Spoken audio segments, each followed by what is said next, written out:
more about this. We have Daniel Wiguna as Sucor Sekuritas online trading head. Hello, Daniel. Hi Hans, All really right, happy to see you today. and good to see you today also, Daniel. But question, what about CPO product today? So today's CPO product can be exported again. And how do you see the global and domestic market will respond to this sentiment? Well, as I mentioned before last week, that the world's main producer of CPO, which is our country, has again opened the tap for export of CPO and its derivatives product, such as RBD and etc. and etc. Well, Indonesia government, we know that Indonesia government had banned the export of CPO and its derivative product, which is RBD, RPO, and another product. So we projected that this market, the global price market of CPO can now got a little bit corrected to around 6,100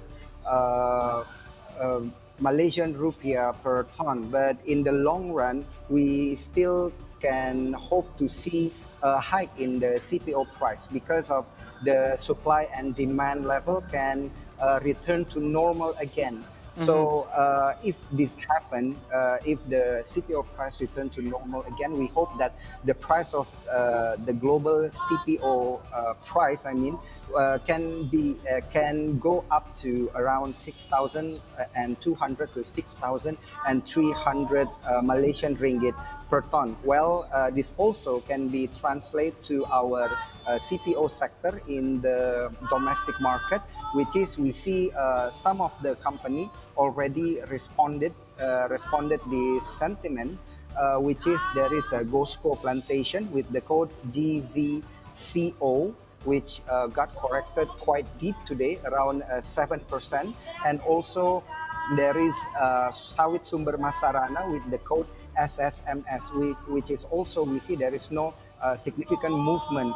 Maybe this market movement can happen. It is because the market is still waiting for the stabilization of the global CPO price. So that is interesting, but also the other thing is happening outside of the country, outside of Indonesia.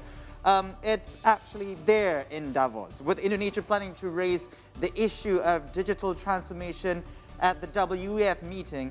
What are the main issues in the Indonesian digital economy sector? Well, this is really interesting because Indonesia carries the theme of post-COVID-19 economic recovery. Yes. As a derivative, Indonesia will carry the subtopic of economic digitalization, energy, and artificial intelligence. Yeah. Well, the question is why are these topics are so important? Is because we saw that micro, small, and medium-sized enterprise represent about 90% of business and more than 50% of employment worldwide. Well, MSMEs, as we said, are arguably one of the most important pillars in the structure of the Indonesian economy. According to data from Ministry of Cooperative and SMEs last year, there are currently 64.2 million MSMEs contributing around 61.07% or around 8,573 trillion to nation's GDP. It is around 60% of our GDP. Well, crucial, this sector provides employment around 97% of the nation's total workforce. Now we understand how important MSMEs today in Indonesia. Well, we want to utilizing digitalization properly, which is this kind of thing can translate to many new opportunities. Well, easy access to digitalization that is in accordance with the needs of capabilities of institutions, financial products, services, or financial inclusion continues to be encouraged by the government. This only to aim the capability of our MSMEs to transform because we understand currently there are 202 million internet users contributing around 70 billion to Indonesia's digital economy in 2021, which with 146 billion projected in 2025. So we know the potential already. It is already big and projected to be as that big. So this is why the Indonesian government see these issues very, very important to talk about in World Economic Forum in Davos.